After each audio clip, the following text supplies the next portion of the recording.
Good morning student. अब हम आपका दो बैलों की कथा का अगला गद्य खंड लेके आए हैं, जिसमें आपको जो कुछ प्रश्न दिए जाएंगे जिसको आपको करके मुझे सेंड करना होगा। देखेंगे इसको, पहले इसकी व्याख्या देखेंगे। लेकिन गधे का एक छोटा भाई और भी है जो उससे कम ही गधा है, और वह है बैल। जिस अर्थ में हम गधे का प्रयोग करते हैं उसी से मिलते जुलते अर्थ में बछिया के ताऊ का प्रयोग भी करते हैं। कुछ लोग बैल को शायद बेवकूफ़ों में सर्वश्रेष्ठ कहेंगे, मगर हमारा विचार ऐसा नहीं है। बैल कभी कभी मारता भी है, कभी कभी अड़ियल बैल भी देखने में आता है और कई रीतियों से अपना संतोष भी प्रकट कर देता है।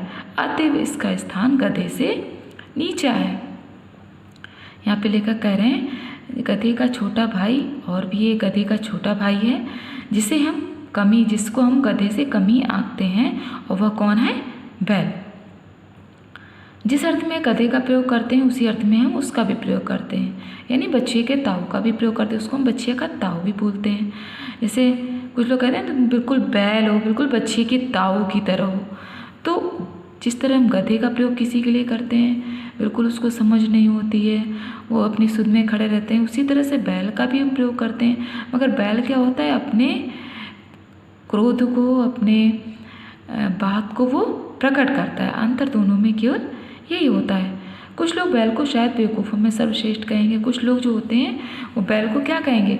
बेवकूफ़ों में सर्वश्रेष्ठ कहेंगे, क्योंकि सबसे ज़्यादा बेवकूफ़ कौन होता है? गधा ही होता है, जो बिल्कुल जिसको कोई मार दे, पीट दे, कुछ भी कहे, लेकिन गधा जो होता है वो बिल्कुल भी कोई भी रिएक्शन नहीं देता, कोई भी पलट के जवाब नहीं देता है।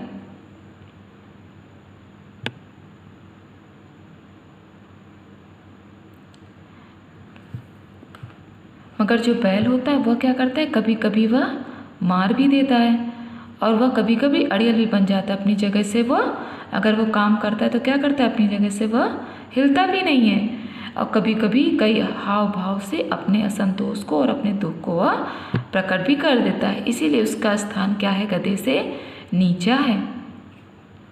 झूरी काछी के दो बैलों के नाम थे हीरा और मोती। दोनों पछाई जाति के थे, देखने में सुंदर, काम में चौकस, डील में ऊंचे। बहुत दिनों साथ रहते रहते दोनों में भाईचारा हो गया था। दोनों आमने सामने या आसपास बैठे हुए एक दूसरे से मुख भाषा में विचार विनिमय करते थे। यानी झूरी काछी एक किसान था जिसके दो बैल थे, हीरा और मोती नाम के। दोनों ही किस जात के थे? पछाई जात की, जो कि बहुत ही अच्छी जात होती है, अच्छी नस्ल होती है। यह देखने में बहुत ही सुंदर और काम में चौकस, बिल्कुल काम में बिल्कुल लगे रहते थे कि मुझे तुरंत ही इस कार्य को कर देना है। डील में ऊंचे, यानी ऊंचाई में थे। बहुत दिनों साथ रहते रहते, बहुत दिनों तक ये सब साथ में रहे, उन्होंने काम किया, तो क्या हुआ, इन दोनों में दोस्ती हो गई थी। दोनों एक दूसरे के पास ही हमेशा बैठे रहते थे और मुख भाषा में, यानी बिना बोले ही एक दूसरे की बात को समझ जाते थे और एक दूसरे से बात करते थे। जैसी यह शक्ति मनुष्यों में नहीं है। अवश्य ही जानवरों में ऐसी, पशुओं में ऐसी शक्ति होती है जो जीवों में श्रेष्ठता का दावा करने वाले मनुष्य भी जिससे वंचित है। क्योंकि मनुष्य भी कभी कभी क्या होता है, पास में रहते हैं लेकिन एक दूसरे के भाव को, एक दूसरे के दुख को नहीं समझ पाते। मगर जो जानवर होते हैं, जो पशु होते हैं, वह एक दूसरे की बात को समझ जाते हैं।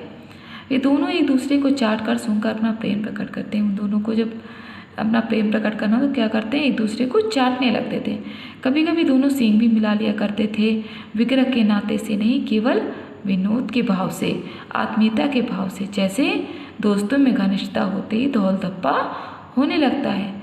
इसके बिना दोस्ती कुछ फुसफुसी, कुछ हल्की सी रहती है, जिस पर ज़्यादा विश्वास नहीं किया जा सकता।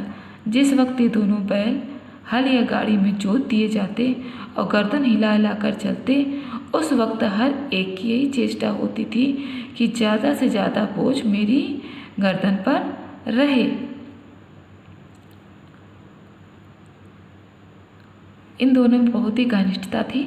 ये दोनों प्रेम अवश एक दूसरे से सींग मिला लिया करते थे, सींग लड़ाया करते थे और धौल धप्पा करते थे। धौल धप्पा यानी बहुत खेल कूद, जैसे बच्चे नहीं करते हैं, वैसे ही जब वो सब आपस में मिलते थे तो घनिष्ठ दोस्तों की बात धौल धप्पा करने लगते थे, कूदने फांदने लगते थे और धीमे धीमे आवाज़ में एक दूसरे से फुसफुसी करके कुछ बात करने लगते थे। जिस वक्त ये दोनों बैल गाड़ी में जोत दिए जाते थे तो गर्दन हिला हिलाकर ये दोनों चलते थे और दोनों की एक ही चेष्टा होती थी और ये दोनों यही समझते थे कि सबसे ज़्यादा बोझ मेरे ही कंधे पे रहे, अपने दोस्त के कंधे पर ना रहे। दिन भर के बाद दोपहर या संध्या को दोनों खुलते तो एक दूसरे को चूटकर अपनी थकान मिटा लिया करते। शाम के समय जब ये दोनों खुलते थे, इनको खेत से ले आते थे झूरी, तो क्या करते थे, दोनों चाट कर एक दूसरे की थकान को मिटा लिया करते थे। जब इन लोग के सामने खाना रखा जाता तो नाद में दोनों खली और भूसा पड़ जाता था, तब ये दोनों एक ही साथ उसमें मुँह डालते थे और एक ही साथ नाद से मुँह निकालते थे। एक मुँह हटा लेता था तो दूसरा भी हटा लेता था, यानी नाद में जब एक मुँह डालेगा तो दूसरा भी मुँह डालेगा, तभी वह खाएगा। और अगर एक ने खाना नहीं खाया तो दूसरा भी उस खाने को नहीं खाता था, उस खाने को दूसरा भी छोड़ देता था। उन दोनों में बहुत ही गहरी दोस्ती के कारण ऐसा होता था। Thank you students. अब आपके इस पर आधारित, इस गद्य पर आधारित आपको कुछ प्रश्न दिए जाएंगे जिनको आपको करना होगा।